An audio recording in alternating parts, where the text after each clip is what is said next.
Interdit, c'est pas le fameux. C'est pas la peine, pas besoin. Alors, comme j'ai dit, qu'est-ce qu'on voit? On voit quelque chose d'extraordinaire dans la paracha. En fait, cette semaine, on va développer bien sûr des points importants. Comme on a dit toujours, on dit, même si c'est la paracha, c'est vrai que la paracha c'est la paracha de la semaine, mais c'est aussi des choses qu'on apprend pour notre vie. Moi, j'essaie toujours de tirer un petit point de la paracha qui va nous enseigner du moussard, de la morale, quelque chose qu'on va tirer pour nous, pour notre famille, pour nos besoins, pour nos enfants, Bezrat Hashem. Donc il faut toujours, pour nous-mêmes déjà, pour nous-mêmes. Hein. Donc tout ce qu'on essaye de tirer de la paracha, c'est pas seulement le côté du texte de la paracha au sens propre comme il est marqué, la naissance d'Israël et ça, c'est pas seulement ça, c'est qu'on cherche, mais c'est qu'est-ce que ça vient nous apprendre. Donc, bon, vous savez qu'un enfant, on avait parlé la semaine dernière de ça déjà, Maaseh Avot Siman Labanim. Ça c'est un klal dans la Torah. C'est un klal. C'est quoi ce klal de Maaseh Avot Siman Labanim? L'action de nos pères, l'action de nos parents, c'est un signe pour nous. C'est un fil conducteur pour notre vie. C'est-à-dire que comment se sont conduits nos parents, quelque part, on va être un petit peu aussi le reflet, le miroir de la conduite de nos parents. Faut le savoir, ça. Faut le savoir. C'est-à-dire que, voilà, par exemple, David, il est là, c'est le père de quelques-uns ici.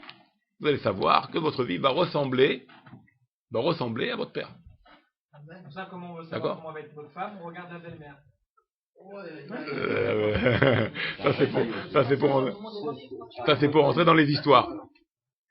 Bon, mais il faut savoir. Ah, c'est vrai, on ressemble. On ressent. Moi, je fais la sieste l'après-midi comme mon père. Voilà.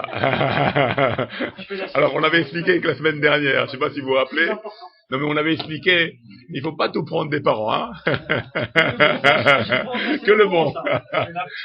La petite pause, la sieste du Shabbat. D'accord? D'accord? Alors maintenant, pourquoi Hachem il a fait ça? Pourquoi Hachem il a fait ça? Pourquoi Hachem il a fait qu'on doit ressembler à nos parents? Qu'est-ce qui fait qu'Hachem il ressemble à nos parents? D'ailleurs, dans la paracha, c'est allusionné ce sujet-là. Par quoi c'est par les débuts de la paracha? Qu'est-ce qu'il dit? Yitzhak.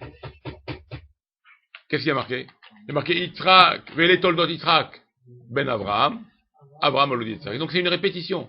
Vele Toldot Yitzhak, voici les générations d'Yitzhak. Donc, fils d'Abraham, Abraham, il a engendré Yitzhak. Pourquoi cette répétition? Justement, pour nous apprendre que Maaseh Avot Siman Labanim. Ça veut dire quoi Maaseh Avot Siman Labanim? Ça veut dire que, autant le fils, comme ça dit le Midrash dans Tanchuma, autant le fils qui était Yitzhak, il était le fils d'Abraham. Ça veut dire quoi, il était le fils d'Abraham? C'est-à-dire, je suis fier de mon père. Je suis content d'avoir un père comme ça. Il est heureux d'avoir un père comme ça. Quel est le fils qui ne voudrait pas se venger de son père? Le Shulchan Aruch nous dit, ton père t'envoie faire une commission. Il faut le savoir, ça. Ton père, il t'envoie poster une lettre. Il t'envoie poster une lettre. Et toi aussi, ça tombe bien, moi aussi je dois aller à la poste pour poster ma lettre. Tu rencontres un ami à toi. Tu dis où tu vas? Alors tu lui dis, tu peux lui répondre, je vais à la poste poster une lettre. Mais il y a une autre manière de dire, non. C'est pas je vais à la poste poster une lettre. Tu dis, mon père m'a envoyé poster une lettre. Pour relever ton père. Mais tu vas le dire seulement si tu aimes ton père. Si tu aimes, si tu chéris ton père. Tu vas pouvoir le prendre comme référence. C'est pour ça que Yitzhak ici était... Hein? Non, tu fais Kiboudorim. C'est Kiboudorim. Tu parles de ton père. Mais ça, tu peux le dire quand tu parleras de ton père. Si ton père, tu l'aimes. Si ton père, il a des points importants que tu veux ressembler à ton père. Et il faut tout faire pour essayer de ressembler à nos parents. Maintenant, ça veut dire quoi, nos parents? Mais si mon père, comme j'ai dit la semaine dernière, si mon père n'est pas bien, qu'est-ce qu'on va faire? Non, il y a toujours des points bons. Il y a toujours des bons points chez les parents. Et sur les bons points, sur les côtés positifs qu'ont nos parents, on doit essayer de leur ressembler. D'accord? T'as des pères, ils sont peut-être coléreux, mais combien il est généreux? Il est peut-être plein d'orgueil, mais combien il est là derrière moi pour m'aider? Il y a toujours des bons points, ils ont toujours quelque chose qui... Il y a toujours une faiblesse chez nos parents. Mais il y a des choses qui sont très bonnes chez nos parents. Et sur ça, il faut essayer de tirer et de les faire pour nous. Donc c'est pour ça, Yitzhak, c'est le fils d'Abraham, parce qu'il était fier de son père Abraham. Tu te rends compte, t'es pas fier d'Abraham, ton père c'est Abraham, Abinu. Et Abraham après, Abraham Olid et Yitzhak. Ça veut dire quoi Abraham Olid? Abraham, le père, il est fier de son fils. Ça marche des deux côtés. C'est autant le fils il est fier de son père, alvaï que ça arrive chez nous ça, qu'on soit fier de nos parents. On est content que nos parents ils sont comme ça, on veut ressembler à nos parents. Et autant nos parents ils disent quel fils que j'ai, quel saddik que j'ai, quel bon gosse que j'ai. Donc ça, c'est une grande leçon de morale d'un côté, parce que nous, les enfants, on ne fait pas toujours attention. On ne fait pas toujours attention à nos parents. On croit que les parents, allez maman, allez, fais vite, allez, je suis à un rendez-vous, sors-moi vite le plat, je m'en vais. Maman, allez, j'ai pas que ça à faire. Ah, t'as pas fait mon lit, ah, t'as pas fait. Et c'est ta mère. Elle t'a créé, elle t'a donné vie. Rien que ça seulement, tu dois être à quatre pattes. Non, je ne vous dis pas des blagues. Comme ça, Rabbi Tarfon, rappelez-vous l'histoire de Rabbi Tarfon. Rabbi Tarfon, c'est un grand sadique. Très grand sadique. Ce sadique-là, Rabbi Tarfon, c'était Shabbat. Sa mère était malade, c'est une vieille maman, donc une vieille femme âgée. Et elle se sentait mieux. Elle a dit, mon fils, fais-moi un petit peu marcher dans le jardin. Et il a pris sa mère, doucement, doucement, il l'a fait marcher quelques pas dans le jardin. Quand il a marché dans le jardin, la sandale de sa maman s'est coupée, la lanière s'est cassée. Donc elle avait une sandale en moins, elle ne pouvait plus marcher avec la sandale. Qu'est-ce qu'il a fait, Rabbi Tarfon? Il a mis ses mains par terre, il a dit, maman, monte sur mes mains. Monte sur mes mains et marche, et moi je vais te faire marcher. Il s'est mis à quatre pattes, et il a mis les pieds de sa mère sur ses mains. Ouais, il a obligé. Non, maman, c'est mon kavod, c'est ma fierté. Il est comme ça. De ça, on dit après, Rabbi Tarfon, d'abord il a fait descendre du lit. Comment il a fait descendre du lit? Il s'est mis à quatre pattes pour qu'elle se descende sur son dos, et de son dos, elle descend par terre. Regardez le kavod des parents. Quand Rabbi Tarfon, après cette histoire-là, il est tombé malade. Elle a fait appel au Chachamim, la mère. Elle a fait appel aux sages. Il dit comment? Mon fils, il a fait kavodorim, qui donne la vie. Kaved de tavira vetimera, manir bouyemecha. Pour donner ta vie, longue vie. Comment il tombe malade? Il agonise. Il a fait une mise aussi forte, il a mis ses mains par terre. Il a mis son sang, le sang a coulé de ses mains tellement c'était lourd. Il voulait pas que je marche pieds nus. Il a mis ses mains. Et il est tombé malade. Comme ça l'a dit au sage. Qu'est-ce qu'ils ont dit, Rabbi? Ce qu'il a fait, c'est rien. C'est rien du tout, ça. Bon, ils ont prié pour lui, et bon, Hachem. Ça veut dire que ne croyez pas que vos parents, on est mes alvel. Ah, c'est pas grave. Ah, c'est des vieux. Sachez une chose, messieurs. Les parents, comme il dit Shlomo Meler, En Haddash Tahadash Emesh. Il n'y a pas de nouveau sous le soleil. C'est-à-dire, la même jeunesse que vous avez eue, ils l'ont eu aussi, vos parents. Ils ont vécu une jeunesse aussi, les parents. Ils ont vécu les rigolades, les copains, les copines, les trucs. Ils ont vécu ça aussi. Donc, ce que vous leur apprenez, soi-disant nouveau, pour eux, c'est pas nouveau. Ils ont vécu ça aussi. Et quand ils vous conseillent, non, écoute mon fils, écoute-moi, je te dis, ça c'est pas bon pour toi, ou ça c'est bon pour toi, ça va être comme ça. Ça va être comme ça. C'est pour ça c'est important. Vos parents, c'est vrai, on a tendance toujours à voir les parents comme des vieux, bon, c'est plus pour nous, c'est pas notre époque. Mais sachez qu'ils ont la ça, ils ont la tevuna, ils ont la réflexion, ils ont le savoir. Comment dit la Gemara? Que le Baal Nisayon, comment dire, il n'y a pas un stage comme le Baal Nisayon. Celui qui passait par l'épreuve, qui passait par la vie déjà, lui il peut te conseiller, lui il peut t'expliquer, lui il peut te dire comment ça va. Donc ne croyez pas que parce que maintenant on est marié, on est jeune, on est ça, qu'on connaît toute la vie. On ne connaît rien du tout. Même moi jusqu'à maintenant, je ne connais rien du tout. Combien des fois je vais voir ma mère, mon père, qu'est-ce qu'on pense? Des fois j'ai des doutes. D'accord? Avant même le rave. Avant même le rave. Oui, je vous dis ça, avant même le rave. Pourquoi avant même le rave? Parce que les parents, c'est eux qui vous ont créé. Avec la chitouf de Dieu. Dieu a donné la neshama, et les parents ont donné les os, et le corps, et la chair, et le sang. L'homme et la femme ont créé le corps. Et Dieu a donné la neshama, la vie. D'accord? Donc on dit d'ailleurs, avec les parents, il y a trois associés au moment de la création d'un enfant. Il y a trois associés. C'est qui les associés? Le père, la mère et Hachem. C'est l'association des trois qui fait la naissance d'un enfant. Donc ne croyez pas que quand vous demandez à vos parents, ah c'est vieux, c'est ringard, c'est plus la mode. Non, non, vous vous trompez. Les parents, ils vous connaissent bidiouk. Comme Dieu, il vous connaît, les parents, ils vous connaissent également pareil. Sachez-le. D'ailleurs, on met le kavod de Dieu avec le kavod des parents au même niveau. Sachez-le. Le kavod de Dieu ne passe pas en priorité sur le kavod des parents. Beaucoup de gens, ils pensent que oui. D'abord Dieu et après les parents, on verra. C'est pas vrai. Le kavod des parents et le kavod de Dieu, c'est pareil. N'oubliez pas ces choses-là, c'est des choses de base. Et pourquoi je vous dis d'abord les parents avant même le rave? Pourquoi? Parce que les parents, ils vous ont créé. Ils vous ont donné vie, donc ils connaissent ils ont les gènes, ils ont les choses en eux. Ce que vous avez, ils ont ça en eux. D'accord? Ils vous connaissent. Donc quand il pense que c'est qu'il ressent ça, le père. C'est le père ou le rave? Parce qu'on dit que... Non, c'est pour un autre sujet. C'est pour un autre sujet. Pour un sujet de... C'est autre chose. C'est autre chose.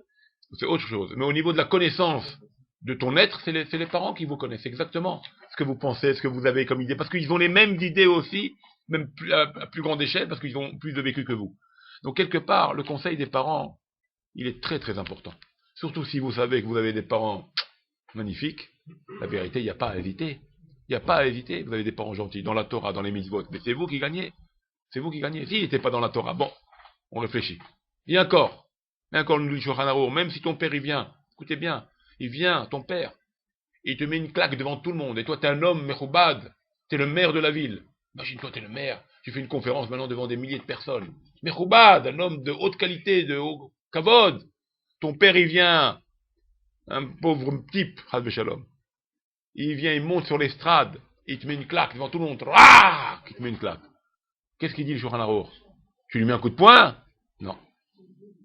Qu'est-ce qu'il dit? Il dit tu abaisses les yeux et tu dis rien. Et la honte qu'il m'a mis, ne t'occupe pas. D'accord? C'est pas bien ce qu'il a fait. Pour te dire comment le kavod, jusqu'à où il va. Le Shulchan Arour exagère et prend un exemple très fort. Jusqu'à où ça peut aller? À l'extrême. Tu te mets une claque devant tout le monde. Tu abaisses les yeux et tu dis rien. Tu dis rien.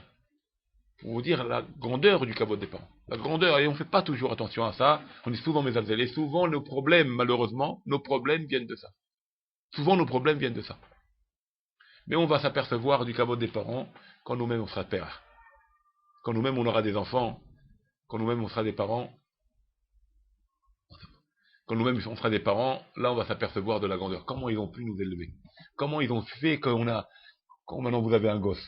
Alors là, Jonathan, tu passes des bonnes nuits en ce moment, hein? Ouais, superbe. Vous voyez, il fait 8 heures de sommeil par soirée, là, maintenant. Ah, mais t'as vu? Par semaine. Alors, d'accord? David, il dort pas. Alors maintenant, qu'est-ce que tu crois? Tu crois que t'as pas dérangé tes parents quand t'étais bébé? Alors maintenant, tu te poses la question, comment ils ont fait mes parents? Mais comment ils ont fait? Et pas un bébé, et deux, pas trois, et pas quatre. Mais comment ils ont fait? Et un après l'autre. Mais comment ils ont fait? Maintenant, tu te poses la question. Mais sur route Nefesh, ils ont fait. Ils ont donné leur vie pour vous. Leur vie, ils ont donné. Si vous croyez, comment ils ont fait maintenant? Eh ben, comme toi, t'arrives pas à dormir, ben, pareil, les parents, ça n'a pas changé, hein. Le bébé, il pleure toutes les nuits, hein. Et s'il mange pas, il a pas si bien, donne-lui, voilà, la mère qui se relève et donne-lui, elle lui donne son, là. Allez, vas-y. Et la mère, elle est KO de chez KO. Et le père, n'en parlant pas, s'il travaille le matin, il doit se lever à 1 heure pour essayer un peu, sa femme a pris part au boulot. Alors, et vous croyez que les parents, ils n'ont pas fait pareil? Ils ont fait autant et peut-être plus que vous. Et comment ils ont tenu? Comprenez? Donc il faut pas oublier ces choses-là. C'est des choses qui peuvent nous sauver de beaucoup de problèmes. De beaucoup de problèmes. Et demandez conseil à votre mère, à votre père. Demandez conseil. Comment on fait? Moi, je sais pas. Il faut lui demander conseil. Pas avoir honte de demander. C'est vos parents. Donc ça, c'est le premier point. C'est un petit peu ça ce qu'on dit ici. Israël est le fils d'Abraham. Abraham est le père d'Israël. Il y a de l'amour. C'était exactement les mêmes. D'ailleurs, ils se ressemblaient, comme du Rashi. Ils se ressemblaient comme 2 gouttes d'eau. C'était pour les moqueurs. Pourquoi Hachem les a fait qu'ils se ressemblent? Alors cette ressemblance, elle n'est pas seulement une ressemblance physique, mais une ressemblance dans les gènes. Ils sont les mêmes, identiques. Ils ont les mêmes sentiments, ils ont les mêmes envies, ils ont les mêmes approches vers Dieu. Ils veulent s'approcher de Dieu. En fait, ils sont les mêmes, mais ils sont contraires. C'est-à-dire qu'un, il travaille par la Gevura, et un, il travaille par le Chesed. La Gevura par la rigueur, par la crainte de Dieu, et l'autre par la bonté. D'accord? En fait, c'était leur côté faible qui arrangeait. C'était pas que c'était sa nature. C'était le côté faible qui devait arranger. Chez Abraham, c'était le côté chesed qui était faible. C'est pour ça qu'il a joué la carte du chesed à fond. Parce que chez lui, c'était faible. Et Yitzhak, sa nature, c'était la chesed qu'il a hérité de son père. Par l'effort qu'il a fait. Mais sa faiblesse, c'était la rigueur. C'est pour ça qu'il a joué la rigueur. Et Yaakov, il a reçu des deux. C'est différent. C'est l'harmonie. Il a reçu la chesed, la bonté et la rigueur à la fois. La crainte et l'amour à la fois. C'est pour ça que Yaakov va naître de lui la perfection. 12 enfants parfaits. Donc si on arrive à tirer de nos parents le mieux, et avec la Torah Bezrat Hashem, de faire un être parfait, un être gentil, un être bon, nous-mêmes, combien on va avoir des enfants de tzadikim? Combien on va avoir des enfants bons? Même si des fois on ne voit pas toujours avec nos yeux, pas toujours le bien au début quand ça sort nos enfants. D'accord? Mais ils sortiront des bons enfants. Donc combien un homme, maintenant si vous savez tout ça, vous avez des parents, en plus ils sont religieux, si maintenant vous-même vous êtes dans la Torah, vous vous renforcez dans la Torah, combien vous allez donner à des enfants, Baruch Hashem, des bons enfants. Parce que vous voulez vous parfaire, vous voulez vous arranger. Hachem vous aide. D'accord? Donc ça c'est important, cette nekuda-là, très très importante, le kavod de vos parents, le respect de vos parents. C'est pour ça qu'il y a marqué. Qu'est-ce qui est marqué? Un homme en général, un homme, une femme, un enfant, il se confie à sa mère. Il se confie à sa mère, il vient plus chez sa mère. Il parle à sa mère. Une femme, surtout une jeune fille. Même un garçon. Il a rencontré, j'ai vu ça, il y a eu ça, il y a eu ça. Il parle beaucoup avec sa mère. Par contre, il respecte plus son père que sa mère. C'est quoi, il respecte plus? Pas qu'il respecte, ça veut dire il craint plus. Il a il a une peur de son père quelque part. Un enfant, il a une peur de son père plus que de sa mère. Sa mère, il ose. Mais d'un côté, l'amour qu'il a à sa mère beaucoup plus que son père. C'est pour ça qu'il est marqué dans la Torah de deux manières. Une fois, il est marqué Kaved et Avira et Avira. Le respect des parents, Kaved, qu'est-ce qu'il y a marqué en premier? Avira. Ton père, après ta mère. Pourquoi d'abord ton père? Parce que tu as tendance à ton père de ne pas lui respecter plus, parce que c'est pas avec lui que tu conseilles le plus. Donc tu as moins tu te conseilles moins avec lui. Donc c'est pour ça qu'on a mis d'abord ton père en premier pour dire non, il faut faire kavod à ton père comme autant que tu fais kavod à ta mère, par tous les biens, les choses qu'elle te donne. Et après pour après il est marqué et imera et avira tiraou. Ta mère et ton père, tu craindras. Pourquoi d'abord on a mis d'abord la mère en premier? Parce qu'on a tendance, la crainte, de pas craindre sa mère. On ose lui dire, maman, allez, fais-moi, allez, vas-y, j'ai pas le temps. Mais attention, de la même manière que tu crains ton père, crains ta mère. C'est pour ça qu'on l'a mis en premier ici, la mère. Pour donner autant de crainte à la mère que comme si c'était ton père. Parce que le père, tu le crains par nature. Ta mère aussi, il faut la craindre. Tu comprends? Il faut faire un train, hein? Alors, plus fort. Maintenant, si on regarde cette histoire-là, Esav, il est né de cette histoire-là. Maintenant, Esav, qu'est-ce qu'il représente? Il représente le monde occidental. Ishtaïd. On dit qu'est-ce qui s'est passé, Esav, quand il est revenu des champs. Il est revenu des champs, on a vu qu'Esav, il était à Yef, comme ça il dit le verset. Nahon? Quand il est dit là-bas, qu'est-ce qu'il a dit la première parole qu'il a dit à Esav? Qu'est-ce qu'il a dit comme première parole? La première parole où Esav il parle, qu'est-ce qu'il dit? Alitenina mina Adam Azeh, ki Ayef anochi. D'accord? Azeh karachemo Edom, pour ça qu'on l'a appelé Edom. Si on analyse ce passouk, il me semble que je vous l'avais dit une fois, si on analyse ce passouk-là, la première parole d'Esav, tu vois exactement l'Occident. Alitenina, qu'est-ce que ça veut dire Alitenina? S'il te plaît. Aliteni, ça veut dire quoi? Alitenina. Verse-moi. Gave-moi, comme une oie. Gave-moi, s'il te plaît. C'est comme ça on parle. On dit gave-moi quand tu veux manger. Gave-moi, c'est les bêtes qui se gavent. On gave les bêtes. Gave, ça veut dire on met comme ça, on les bourre directement, ça rentre dans l'estomac. Comme ça il dit Esav. Donc déjà sa manière d'être, Esav, il est sauvage. Il mettait toujours devant. Voilà. Alors, gave-moi s'il te plaît. Pourquoi s'il te plaît? Comment gave-moi s'il te plaît, ça ne va pas ensemble. Gave-moi avec le mot s'il te plaît. Pour dire qu'il mettait toujours des soi-disant, il a toujours une image soi-disant, tu dis celui-là, il est bien. Mais en fait, c'est gave-moi en fait. C'est un tueur, c'est pas ça. Mais il fait toujours montrer une allure d'homme bien. Mais derrière, il peut te planter. C'est ça, ils savent. S'il te plaît. Mina Adom. Pourquoi il n'a pas dit le plat de lentilles? Le plat de lentilles. C'est des lentilles. Qu'est-ce que tu ne sais pas dire le mot lentilles? Pourquoi tu dis le rouge là? Parce qu'il a attiré au rouge, il a attiré au sang, il a attiré à la cruauté, il a attiré au mal. Le rouge, c'est le symbole de la cruauté du mal.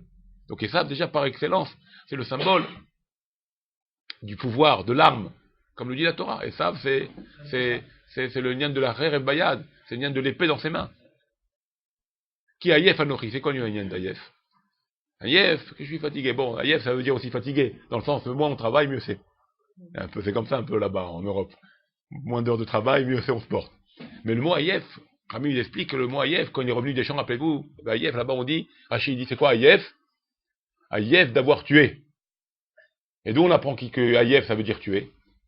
Ayef, ça veut dire tuer parce qu'il y a marqué, dans Ishaïa, dans le prophète, il y a marqué, Nafshi Ayefa la orgim, mon âme est fatiguée de tuer. Donc on voit que le mot fatigué, ça veut dire tuer. Fatigué de tuer, tellement il tue. Et ça, c'était ça. Et qui l'avait tué ce jour-là? Nimrod. Pourquoi il avait tué Nimrod? Il avait des habits Nimrod d'Abraham qu'il avait reçus d'Abraham Arishon, de Adam Arishon et de Abraham. Et il les a récupérés d'Abraham. C'est des habits donc de Adam Arishon qui lui donnaient une force imbattable. Et ça, il est parti voir son frère Jacob. Il dit mais comment il s'est fait que ce Nimrod il est toujours puissant, il est toujours vivant depuis Abraham, il est toujours vivant. Comment il a cette force? Il dit c'est son habit. Jacob il lui a dévoilé le secret. Il a dit c'est l'habit qu'il porte qui lui donne toute cette force. Si tu arrives à lui enlever cet habit, tu peux le gagner. Et c'est ce qu'il a fait, ça. Il a été voir un émeraude, il dit écoute, c'est normal, t'as ton habit, enlève ton habit de force là. Voir si t'es un homme, vous savez comment les types ils veulent se montrer. Alors il a dit ah ouais d'accord, il a enlevé l'habit, et tout de suite d'un coup, il a sauté sur l'habit, il l'a mis sur lui, il a tué l'émeraude. Il a tué. Et donc, ouais, tout de suite il a tué. Alors maintenant on se pose la question, Rami se pose la question. Il y avait un roi, écoutez cette histoire, il y avait un roi, une histoire véritable. Il était à l'époque du vous connaissez Rabbi Yonatan Ifshitz. C'est un haram du Talmud, un commentaire du Talmud. Il s'appelait Rabbi Yonatan Lifshitz. Il était très proche de la royauté, très proche du roi. Et le roi, il connaissait la Torah, le roi. C'était un roi goy, mais il connaissait bien le judaïsme. Il dit, vous les juifs, vous protégez vos tzadikim. Vous protégez, vous faites toujours comme s'ils n'ont jamais fait de péché. Et pour les comme Esav, c'est un tueur, c'est un bandit. Mais la Torah, elle dit pas que c'est un tueur, un bandit. La Torah, elle dit, ou Aïef, il est fatigué. Tout de suite, sur le mot fatigué, vous dites, ah, c'est un tueur. Pourquoi comme ça? Pour David Ameller, votre Talmud, qu'est-ce qu'il dit, votre Talmud? Comme ça, il dit le roi, Rabbi Yonatan Lifshitz, qu'est-ce qu'il lui dit? Le Talmud, il dit que celui-là qui dit que David, il a fauté, et Noé la Toé, il se trompe. Il se trompe. On dit que David, celui-là qui dit que David, il a fait le péché, qu'on connaît avec Bathsheba, et Noé la Toé, il se trompe. David, il n'a pas fait de péché. Alors, vous voyez, vos tzadikim à vos haramim à vous dites qu'ils n'ont pas fait de péché, même s'ils font des bêtises, vous les protégez. Et les autres, quand ça vous intéresse pas, la moindre idée de la Torah qui dit, même par le mot Aïef, en disant il est fatigué, tout de suite vous disiez, ah, c'est un tueur. Vous interprétez ça comme si c'était un tueur. Alors pourquoi c'est comme ça? Comme ça, il lui dit le roi, une forte question, c'est une forte question. Même sur Shlomo, on dit, celui qui dit que Shlomo il a péché, il se trompe. Et les moindres bandits qu'on connaît dans la Torah, on dit, c'est des pécheurs, des Rechaïm. Pourquoi comme ça? Forte question, il lui a posé. Alors le Rabbi Yonatan Lifshitz, il ne savait pas comment répondre. Il a dit, oh, question balèze. Quelque part. C'est vrai, si tu vois maintenant dans le sens simple, si tu lis comme ça, nos tzadikim, nos haramim, tu les couvres, quelque part, et les autres, qu'on n'a pas intéressé, tu veux dire que c'est des Rechaïm. Qu'est-ce qu'il fait Rabbi Yonatan Lifshitz? Il réfléchit. Tout d'un coup, Hachem donne la chorma. Qu'est-ce qu'il fait le roi? Le serviteur, il rentre. Tout d'un coup, il rentre, c'est le moment du repas du roi. Il vient avec le plateau, des beaux plateaux, comme ça, il sert le roi, il va, il vient, le serviteur. Le roi, il s'installe pour manger. Rabbi Yonatan Lifshitz, il était assis à côté de lui. Il avait son seau, il avait sa bague et son seau. Il la pose pour se laver les mains. Il voulait se laver les mains, le roi. Il pose la bague. Fais pas attention, le roi. Le serviteur, il vient, il rentre, il vient, il sert le plat. Et puis, au milieu du repas, il va pour prendre sa bague. Il n'y a plus la bague. Il ne voit plus la bague. Maintenant, dans la pièce, il y a le serviteur qui fait le va-et-vient, et il y a Rabbi Yonatan, le tzaddik, le Rav, qui est dans la pièce, et le roi. Donc ils sont à 3 maximum, ça ne peut pas aller très loin, hein, l'histoire. Hein. Le voleur, on va vite l'attraper. Mais qu'est-ce que fait le roi? Par nature, par spontanéité, quoi, il répond spontanément. Il va voir le serviteur. Et dis-toi, viens ici. Il va être, oui, mon roi. Donne tout de suite la bague, je te coupe la tête. Mon roi, je ne pas. Donne tout de suite la bague ou je te coupe la tête, je te dis. Et comme ça, il répète. Je t'en supplie, c'est pas moi, je vous en prie, c'est pas moi ce coup, pas moi. Ce coup-là, quoi. C'est pas moi. Trempe de peur. Et puis là, Rabbi Yonatan, il dit, mon roi, c'est pas lui qui a volé la bague, c'est moi. Toi, un homme tellement pur, un homme tellement kadosh, un homme tellement... Je peux pas imaginer une chose pareille, je peux pas. Lui, le serviteur, il a fait déjà des coups, on a entendu parler de lui, il vient, il a volé dans la bâche chez la reine, toujours ils font des coups les serviteurs, j'en ai plein de serviteurs, c'est tous des voleurs. Mais toi, jamais j'aurais pu penser. Il dit, tu vois, tu as donné la réponse à ta question. Tu as donné la réponse à ta question. Et savent. Pourquoi on en parle, c'est un rachat? Parce qu'il fait tellement de mauvaises choses. Non, c'est vrai, même si une de plus ou une de moins, c'est toujours lui, parce qu'il fait que des bêtises. Ça peut être que lui, qui tu veux que ça soit. Mais un tzaddik, même s'il a fait une bêtise, tu peux pas imaginer. C'est rare, donc on peut pas dire c'est des pécheurs, nos tzaddikim. Vous comprenez l'image, vous comprenez l'idée? Sur un homme qui est tout le temps parfait, comme on dit. Un type qui ment tout le temps. C'est le type, le berger. Vous connaissez l'histoire, les loups là, les bergers. Il y a les loups, tous les bergers viennent pour l'aider, il n'y a pas de loup. Hey, à la fin, il va faire ça 10 fois. Mais à la fin, quand il y aura le loup, personne ne viendra l'aider. Vous me dites, bon, il raconte encore des blagues. Personne ne viendra l'aider. Exactement pareil. Donc, celui-là qu'on a tendance à dire que c'est un rachat, c'est parce qu'il fait plein de bêtises. Alors ça peut être que lui qui tu veux que ça soit. Tu comprends? Mais celui-là qui a jamais fait de bêtises, même si tu vas lui en trouver une, tu peux pas dire que c'est une bêtise. Il y a eu quelque chose qui s'est passé. Tu comprends? C'est la même chose. Donc c'est pour ça que Esav, c'est Esav. Yaakov, c'est Yaakov, c'est pas pareil. C'est pas pareil. Comme ça, il a répondu. Rabbi Yonatan Ifidi le roi, il a dit, tu as raison, on ne peut pas dire les... Et surtout que Baruch Hashem, la différence, c'est qu'avec tout ça, la Torah, combien des fois, elle met en avertissement nos tzadikim. Si c'est Moshe Rabbeinu, combien de fois il a, voilà, tu rentreras pas en Israël, tu seras puni, tu rentres pas. Combien de fois? Très, qu'on a on a fait le beau d'or. Voilà, vous êtes des pécheurs. Combien de fois elle nous a dit? Donc tu vois que la Torah, elle protège pas. Quand c'est vrai, elle protège pas, elle est émette. Mais quand elle est la même chose, quand ils savent, on dit sur lui c'est un rachat. C'est pas un rigolo. C'est un tueur. C'est vraiment un tueur. C'est vraiment un bandit. Si la Torah, elle dit ça, tu peux la croire. Parce que la Torah, elle fait pas de pommade. Même sur nous-mêmes, elle fait pas de pommade. Tu comprends? Donc, quand tu peux croire à ça. Tu peux croire à ça. Et effectivement, et ça, c'est pas n'importe qui, c'était un sale type, un sale bonhomme. Un sale type. D'ailleurs, il faisait semblant. Comment on voit que c'était un sale type aussi? On voit aussi quand maintenant Yitzhak il dit à Yaakov de partir et de prendre une femme de sa famille.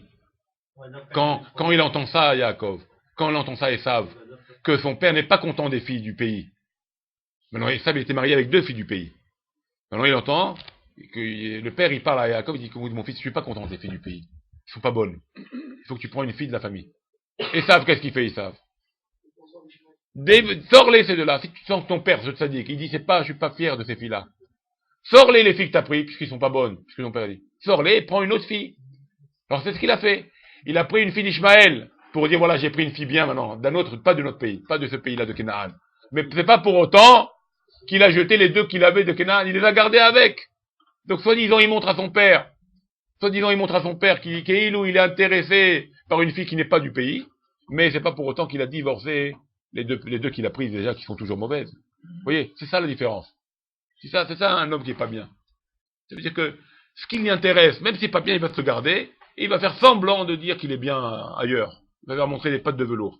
C'est ça, Esav. C'est la bidiouk, la caractéristique d'Esav. C'est montrer toujours ses pattes de velours, avec, mais gave-moi, le rouge, le cruel, le haïef qui peut tuer pour n'importe quoi, qui peut faire du mal pour n'importe quoi, mais avec des pattes de velours. Comme j'ai dit une fois, vous savez qui c'est qui a tué les 6 millions de juifs? C'est pas les cannibales d'Afrique du Nord, c'est pas les Zoulous là-bas d'Arizona, c'est pas ceux qui sont tout nus là-bas dans les forêts, je sais pas où. Pourtant, ils ont l'air d'être fous, ceux-là, complètement des cannibales, hein, ils ont l'air d'être débiles. Et c'est pas eux qui ont tué les juifs. Ceux qui ont tué les juifs, c'était les plus métourbatim, avec l'esprit le plus grand, les plus éduqués, les plus civilisés de l'époque, avec costume, cravate. Et eux, ils ont tué 6 millions de juifs. Faut pas l'oublier, ça. C'est pas ce qu'on voit avec nos yeux, qui dit, ah, celui-là, c'est un pauvre mec, c'est un Zoulou, il connaît rien, il comprenne rien. Non. Ceux-là, c'est pas les plus dangereux.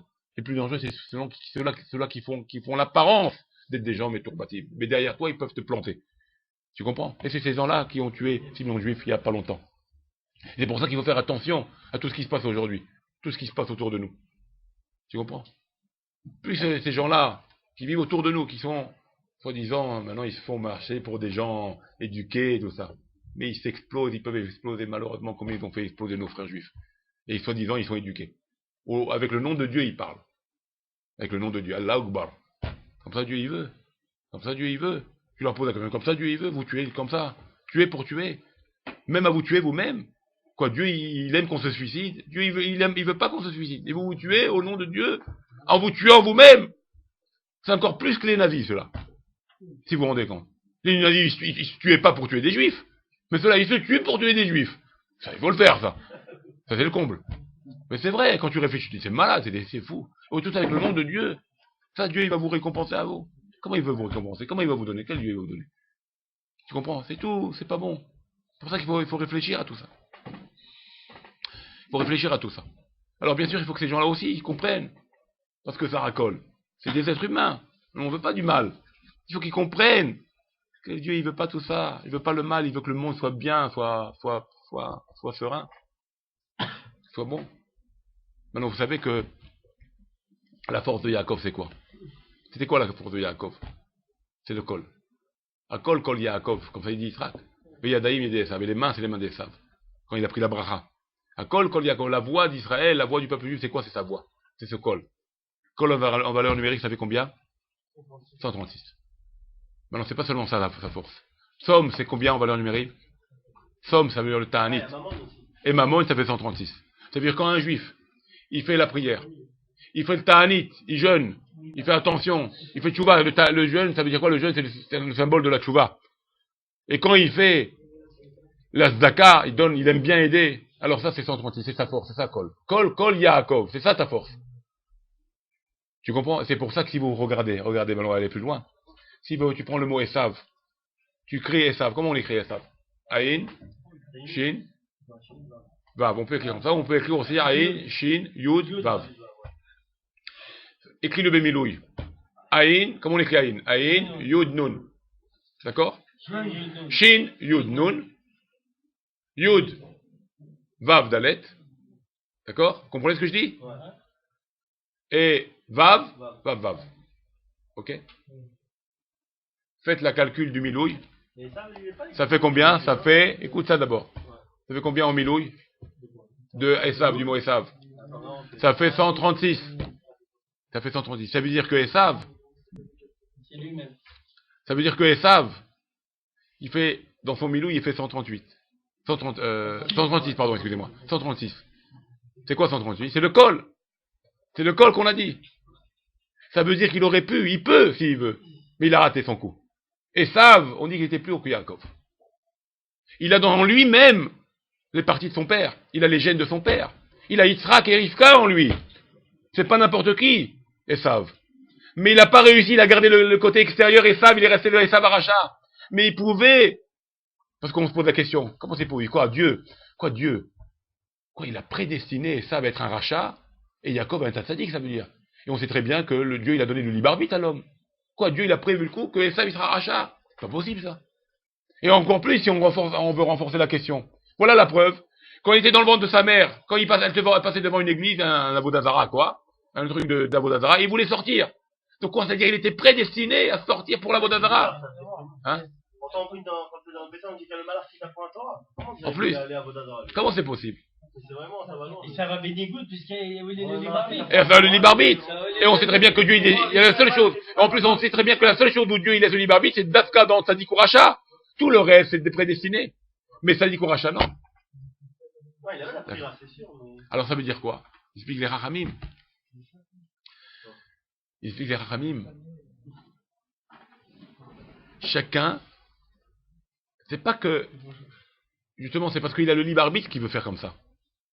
Ça veut dire qu'il a une mida en lui, pas bonne. Et ça, il avait la mida de quelque chose de pas bon. Et chacun, il a quelque chose de pas bon. Mais il a voulu travailler ce qui n'était pas bon. Pourquoi il voulait sortir quand il y avait Avodazara? C'est pas pour dire je vais faire Avodazara Bemiuchad. C'était pour travailler cette mida-là. Que c'est ce doute que j'ai dans ma tête. Ce doute, il faut que je travaille à ne plus que j'ai le doute. Parce qu'on est tous, des fois on a tous des safek. Et c'est ça qu'il faut travailler. Et c'est ça qu'il a voulu faire Esav. Esav, il a voulu que ce côté qui est dans ses gènes, le côté négatif qu'il a, le côté pas bon qu'il a, d'accord? Alors c'est ça qu'il voulait travailler à ne plus l'avoir. Il voulait travailler ce côté négatif-là. Tu comprends? C'est la même chose. On dit Esav, c'est pour ça que dans Esav, il y a le mot kol. Ça veut dire qu'il a en lui cette notion de tchouva, de zdaka et de tout comme Yaakov. Tout comme Yaakov. Et c'est ça qui le forme. Il a un bon côté, un côté mauvais côté. Mais là, Esav, il n'a pas gagné cette découda. Il n'a pas réussi à gagner son penchant. Il est tombé. Mais quelque part, il a en lui cette possibilité. Ça ouvre la porte à la tchouva. Parce que Yaakov, lui, représentait le tzaddik gamo. Donc lui, il n'y avait pas de tendance, il n'y a rien à arranger. Tout était arrangé. Il n'a plus qu'à se renforcer. Lui, Yaakov, c'est que du renforcement. Il n'y a que à se renforcer. Mais Esav, il avait une lutte. Et il représente qui? Nous tous. Esav, en fait, il nous représente à tous. Yaakov, il représente les tzadikim. La perfection. Yaakov. Donc il n'y a pas de travail. C'est tzaddik gamour. Eux, ils n'ont rien à transformer. Ils n'ont qu'à rajouter du bien. Ça, c'était Yaakov. Mais Esav, il nous représente à nous, quelque part. On est tous un peu comme Esav. Et c'est ça que Rivka l'a donné vie.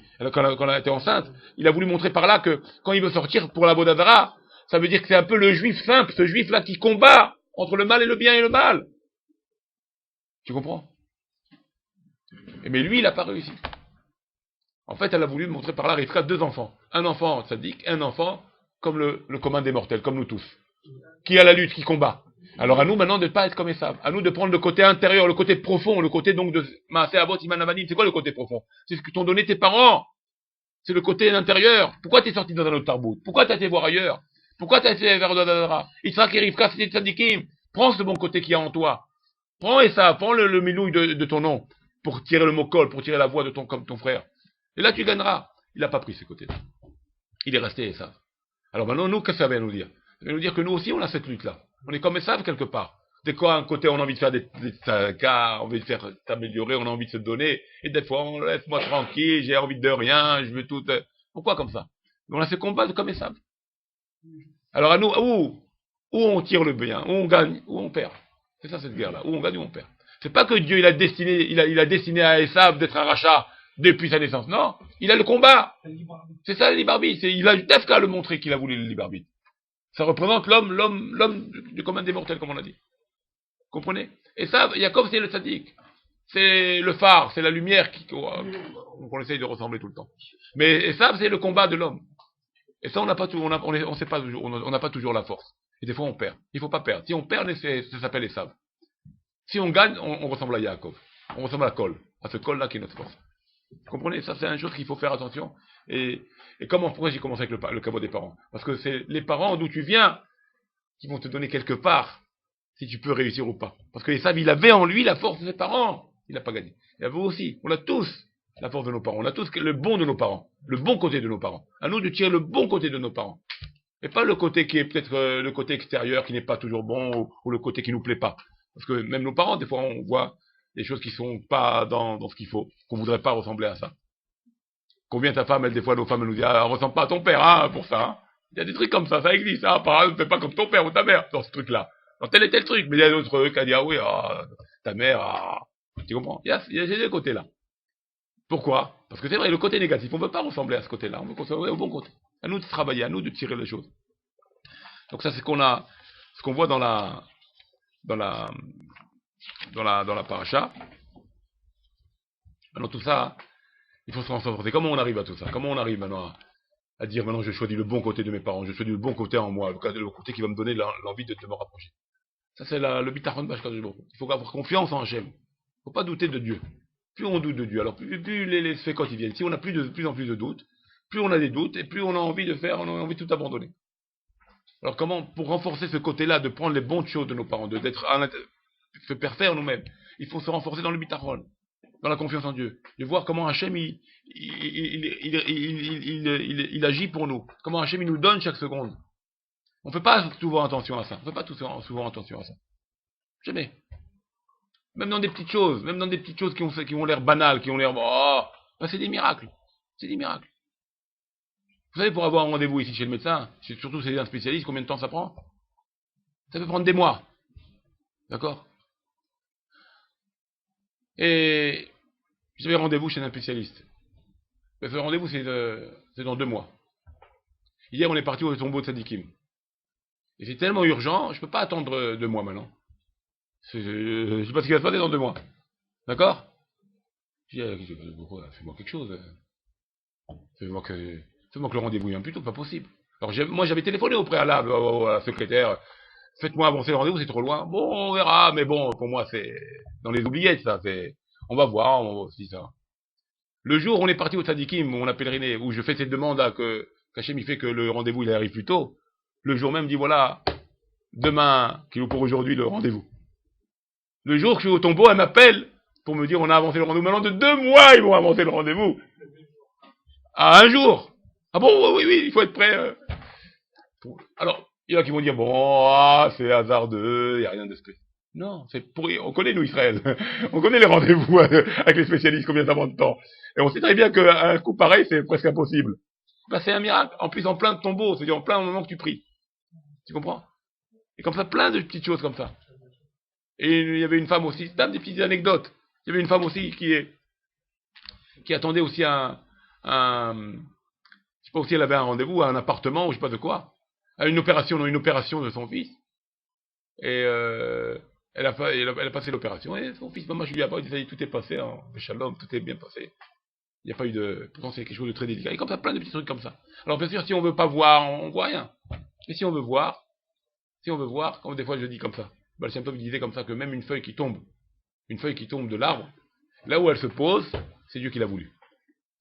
Alors une fois, il a dit, bon, je vais faire un test, pas possible. Je vais voir où la feuille est tombée, je vais voir qu'est-ce qui se passe. Et voilà, la feuille est tombée. Il a attendu toute la journée pour voir qu'est-ce qui allait se passer avec cette feuille. Il s'avère que quoi? Que la feuille, elle est tombée dans un endroit. Maintenant, il faisait un soleil de plomb. Il arrive près de la feuille, et il lève la feuille, et qu'est-ce qu'il voit sous la feuille? Un petit verre. Et lui, il a dit, bah, c'est pas pour rien. Quelque part, c'est ce petit verre. Peut-être! Nous, on n'est pas dans la tête du verre. Heureusement d'ailleurs.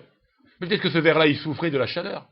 Et Hachem, il a fait que la feuille est tombée juste sur le dos du petit verre. Peut-être pour lui donner un petit abri d'ombre. On peut pas savoir. Et comme ça pour toutes les choses de la vie. Toutes les choses de la vie, il faut voir les choses comme ça.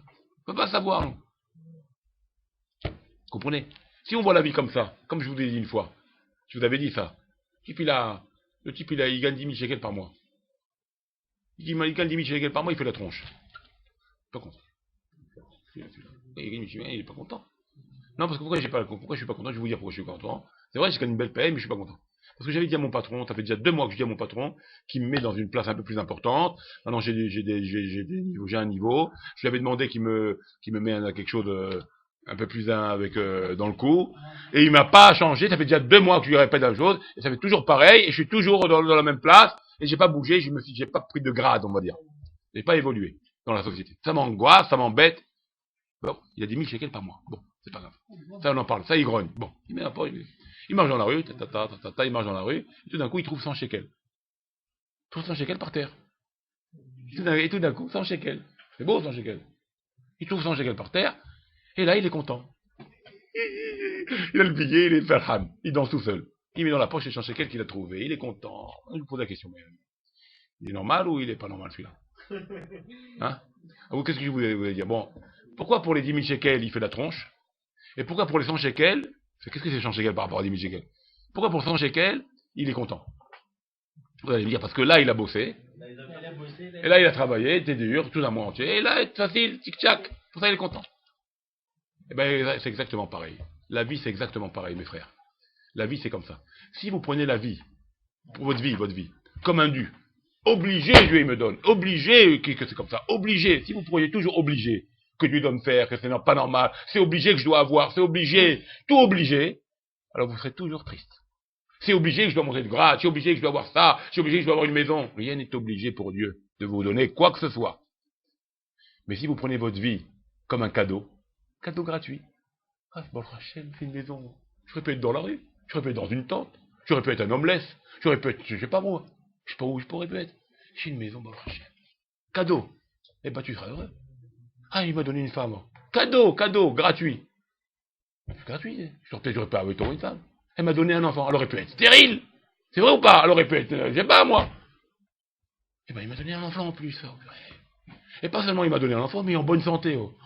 C'est pas, ah, bah, dis donc, quel cadeau gratuit. Bon. Mais si c'est obligé, c'est obligé, vous serez toujours malheureux.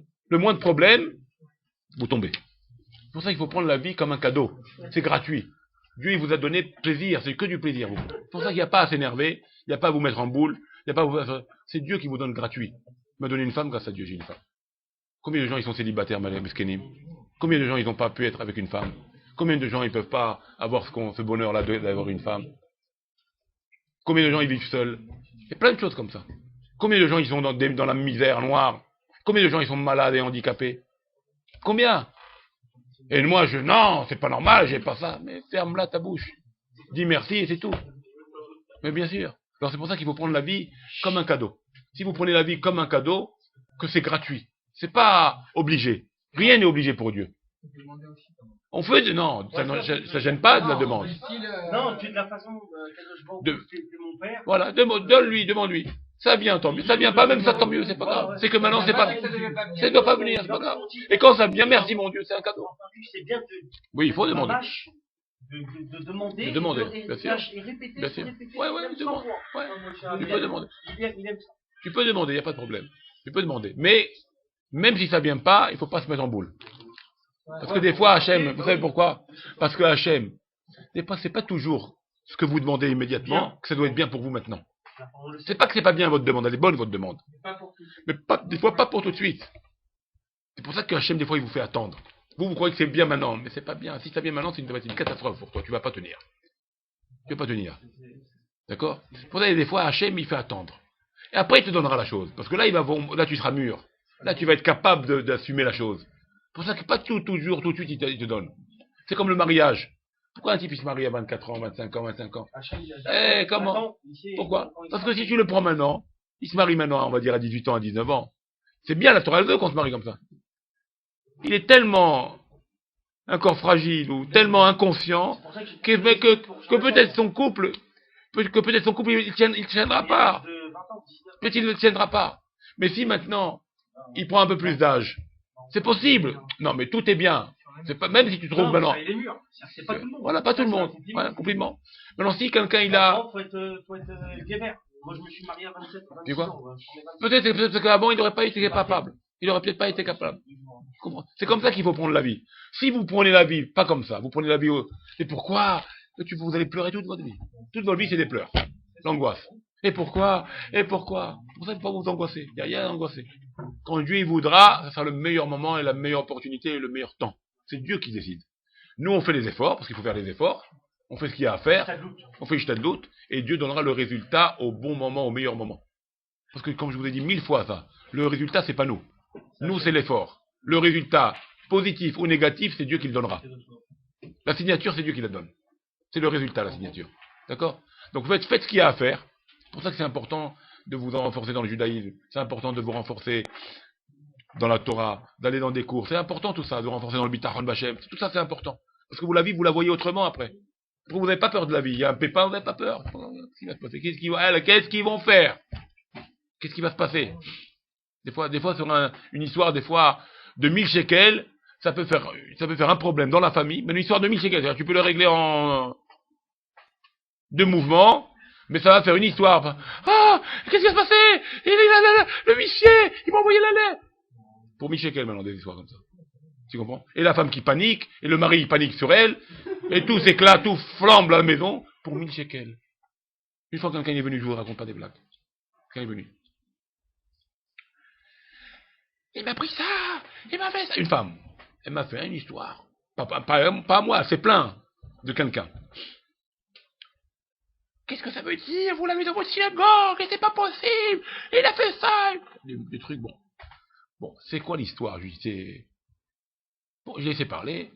J'ai pas compris vraiment l'histoire. J'ai convoqué la personne dont elle parlait. Et je lui ai raconté un petit peu, voilà, qu'est-ce que t'as fait? Bon, c'est quoi le problème? Bon, j'ai compris, bon, c'est un problème d'argent. C'est quoi tout le problème, cette méouma, là, ce mouvement, on dirait une euphorie? C'est combien l'histoire? Qu'est-ce qu'il me répond? 500 shekels. Hein? Je suis parti, j'ai ouvert la boîte, je sais plus si je mets de ma poche ou de la boîte. Je dis, tiens, 1000 shekels, je te donne, règle le problème, calme l'histoire, quand tu auras, tu me rendras. On va pas faire une histoire pour 500 shekels. Pas on va faire une offre. Ah! Qu'est-ce qui s'est passé? 500 shekels, tiens, 500, tiens, 1000 shekels, donne, voilà, 500 de plus, calme l'histoire, calme la bonne femme là, qu'est-ce que calme, tout se calme, et termine, arrête avec tout ça, maintenant. Comprenez, des fois, il faut être haram. Pas pour 500, 1000 shekels. Bon, quand c'est des grosses sommes, c'est autre chose, c'est sûr. Je vais pas maintenant faire le... D'accord. Mais mais la majorité de nos problèmes, c'est des petits trucs. Si vous faites cas, c'est des petits trucs. C'est pas des grosses histoires. C'est pas des choses qu'on va mourir. Combien d'histoires sont plus graves de mort et de souffrance et d'handicap, de coma, de pieds coupés, de trucs gravissimes, très graves. Que là, on peut pleurer pour ça. Et nous, on va se prendre la tête, elle m'a pris 500 shekels, il m'a pris 500 shekels. Mais vous rigolez ou quoi? Ça, c'est des histoires, ça. D'accord? Oh, la voiture, elle fait un peu, ou le canapé, le gosse, il a mis, c'est pas grave, vous comprenez? Il faut réfléchir. Et cette réflexion-là, cette pensée, elle viendra seulement si vous prenez la vie du bon côté. La vie comme cadeau, gratuit. Je suis obligé de rien de recevoir. Tout est gratuit. Je suis obligé. Bon, Rachel. Qu'est-ce qu'il a dit, Yaakov? Il a dit à Dieu. Bravo. Begadivot, je vais les remettre. Non, moi que ça. Un petit habit pour m'habiller et du pain pour manger. C'est tout ce que tu demandes. Maintenant, tout le plus, je te fais le masque. Je te donne tout, Hachem. Tout le plus que tu me donnes. C'est combien on a de plus, nous? Pain à manger, habits pour s'habiller, on a ça, nous. Combien d'argent de côté? Combien de Baruch Hashem, la maison, et les parents qui nous aident, et les trucs, et la voiture, et la moto, et le bâtir. Et ou pas? On n'a que du pain à manger et un habit pour s'habiller. C'est tout. Ah non, mais non, bon, c'est normal. Il n'y a pas de normal. C'est ça qu'il faut se mettre dans la tête. Il n'y a pas de normal. Il n'y a pas de normal. Tout ce que j'ai en plus que du pain et un habit pour m'habiller, c'est merci mon Dieu. C'est merci mon Dieu, mon frère. Combien il y en a qui sont jetés comme des chiens. C'est tout, c'est la sauce, bien sûr. Mais c'est nous qu'on se prend la tête avec tout ça. On se prend la tête. C'est pour ça qu'il faut être simple avec tout ça. Il faut prendre ça de loin. La société, les téléphones et les ordinateurs et les trucs. Ça va pas, ben ils attendront. Il n'y a rien de grave. Ils attendent où je paye, où je règle le problème et je termine avec cette histoire-là. Ça y est, ça se termine. C'est pas maintenant une histoire c'est pas une histoire de millions. Ah, Internet, ils t'ont pris le mois de plus. Ah, ils ont tiré l'Internet que tu payes 80 shekels par mois, ils t'ont tiré un mois de plus. Scandale au téléphone et attends des heures. Donc ils prennent un mois de là, roule la caisse. Quand ils s'apercevront, ils vont me rembourser. Qu'est-ce qu'on va faire? On va se prendre la tête maintenant au téléphone, la chanard, on va parler, on va les insulter, qu'est-ce qu'on va faire? Pour une histoire de 80. Une fois, j'avais un ami, je vous raconte pas des blagues. Peut-être certains le connaissent, il est venu. Il est resté, je vous dis pas la vérité. D'ailleurs, je crois que c'était un cours, qu'on était un cours. Je sais pas si c'était un cours, je ne m'en rappelle plus la vérité. Il est resté peut-être 3 heures ou 4 heures au téléphone, en train de prendre la tête pour une histoire de 50 shekels, mes frères. Je vous raconte pas des blagues. Il a fait des hôtels. À m'appeler, parce qu'ils ont pris 50 shekels de plus, pour couper le truc, pour 50 shekels. Il s'est pris 3 heures maintenant, attendez, vous savez comment c'est là-bas, c'est pas grave.